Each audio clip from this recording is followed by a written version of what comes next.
Hey there, I'm Ari from the Tech Buyers Guru, and in this video, I'm going to be going over all the parts you should be buying in early 2020 if you want to build yourself the best gaming PC possible for under $1,000.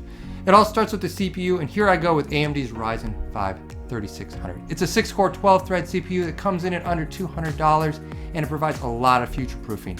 It's really the best CPU that's ever been released, in my opinion. Never before have you been able to get that much power for so little money. It fits nicely into our $1,000 budget, and frankly, it comes with a pretty decent cooler as well. You don't need to upgrade it to get the best performance out of that CPU, unlike Intel CPUs that typically come with throwaway coolers. Now, that being said, if you wanted an upgrade, one cooler I really like at a great price point, around $40, is the Arctic Freezer 34 Duo. This is a special white edition.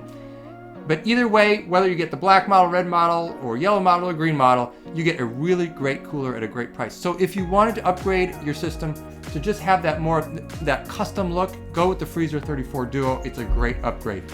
For the motherboard, I'm recommending MSI, and while this is one of their high-end X570 motherboards, which would certainly work in this build, I recommend their B450 Max line of motherboards. The Max line was specially designed for Ryzen 3000 series CPUs. It has the firmware out of the box required to boot those CPUs, which a lot of B450 motherboards didn't have. So I give major props to MSI for doing that, for clearing the air and saying, hey, you can get good value on a low-cost motherboard and still be guaranteed that it will boot your latest Gen 3 series CPUs from AMD.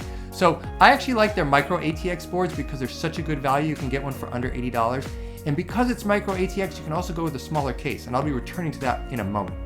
In terms of RAM, I really like Corsair. This is Corsair's Vengeance LPX, which is a great deal. I suggest DDR4 3200 because that's what the Ryzen 3000 series can support right out of the box without any tweaking. So DDR4 3200 and 16 gigabytes is imperative. Don't go with an 8 gigabyte kit. It's not enough RAM for today's games. Now, if you want a little bit more bling, you can go for the Vengeance RGB Pro kit that adds an RGB element to the top of the RAM kit. It's also a little bit taller. Costs about $15 more depending on the day, and it performs exactly the same. It's rated at DDR4 3200 as well. So it's totally up to you. That's an aesthetic upgrade. I happen to like it a lot, but you don't need it in a $1,000 PC build.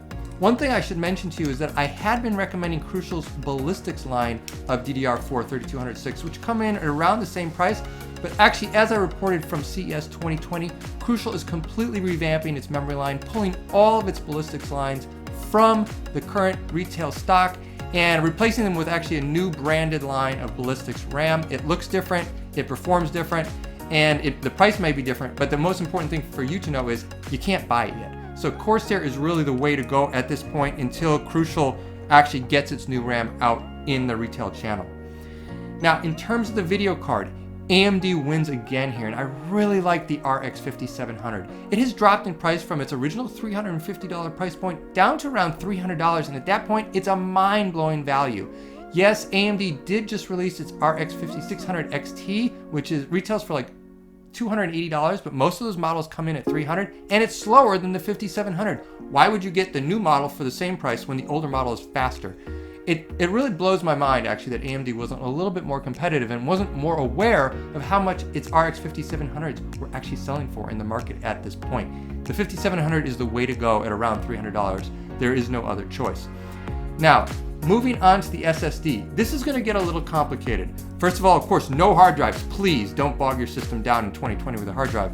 But solid-state drives prices are going up. And that's because this is a market that responds kind of like a commodity market. Like gas prices go up and down, memory chips go up and down in price. And right now, memory chips are going up in price, which means anything else that uses memory chips, including RAM, but especially solid-state drives, are going up in price. So you can no longer get a PCIe drive for $100. Right now, I'm recommending the Rocket Q for $120, but be forewarned, prices are going to continue going up. I see PCIe drives starting at $140 within a month or two, and even slower SATA drives probably will bottom out at $120 for a 1 terabyte model. So I'd say grab those up while you can. They are going to be going up further in price, but because the Rocket Q offers that PCIe Gen 3 experience, which means much faster sequential speed, I still like it at $120 versus like a SATA drive at $110. Spend the extra $10 and get that PCIe speed. Now, in terms of the case, remember I mentioned the micro ATX motherboard that I recommend to save some money. You also save space by going with a micro ATX case. You don't need a huge tower for a $1,000 gaming PC. That's just going the wrong direction. It's gonna be filled mostly with air. So get yourself a smaller case. I really like Thermaltake's Versa H18 series. It's a great case at around $50 to $60 depending on the day that you buy it. I also like some of Silverstone's cases here, although they go in and out of stock. And I should say that all budget cases go in and out of stock frequently because they're low margin and manufacturers will restock them when they can, get a good deal on their shipping or their costs, but then they won't restock them for a while. So it's just something to keep in mind. Anytime you're shopping for a case under $60, don't be surprised if it just disappears for a month or two and then it comes back.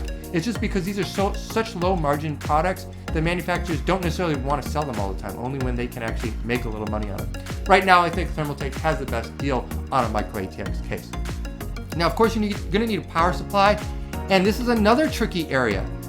Power supplies under 500 watts are currently subject to a tariff in the United States. Power supplies over 500 watts are no longer subject to that tariff. And so what we're seeing is that the 450 watt power supplies that I typically recommend at this power level, the kind of power you need to run a system like this, they're basically not in stock. Now, most recently, I've seen Thermaltake discounting one of its 550 watt BX1 series power supplies, which makes it a great deal. It was under 50 bucks, but I assume that'll sell out. So you're just gonna have to check out my written guide. I'm gonna post a link down below to my website where you can see all my latest updates. And the power supply it's a very dynamic market. Just because of the tariff situation in the United States. And again, companies aren't going to sell these at a loss. So when they can't sell a 450 watt power supply with any decent margin, they just pull it from the market. So it could be that eventually we're going to have to just go up in wattage, even though we don't need the extra wattage for a build like this, simply because there aren't any lower wattage PSUs on the market. So again, check out the links below for my latest updates in that regard.